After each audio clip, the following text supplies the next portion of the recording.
চাঁদপুরের মতলব উত্তরে ডায়াবেটিক চিকিৎসার সচেতনতা বৃদ্ধিতে শ্রমজীবী মানুষের মাঝে টি শার্ট বিতরণ করেছে মতলব উত্তর ডায়াবেটিক সমিতি।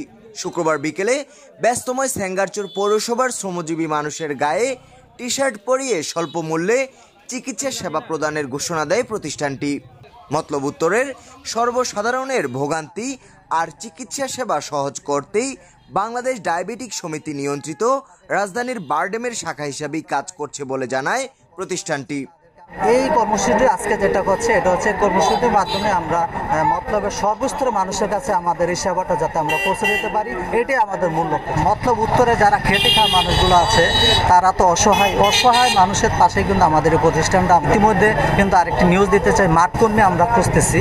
সেটা হচ্ছে মাঠকর্মী, প্রত্যেক ইউনিয়ন থেকে আমরা একটি করে মাঠকর্মী নিব। মাঠকর্মী নিয়ে প্রত্যেক সবাই ঘরে ঘরে যাবে, ঘরে ঘরে যেয়ে তার ডায়াবেটিস পরীক্ষা করবে। পরীক্ষার পরে তাকে ডায়াবেটিসের যে বইটা, বাংলাদেশ ডায়াবেটিস সমিতির যে বইটা ওটা দেওয়া হবে। ওটার মাধ্যমে আমরা রোগীগুলো নিয়ে আসবো এবং স্বল্প মূল্যে আমরা তাদেরকে সেবা দিব।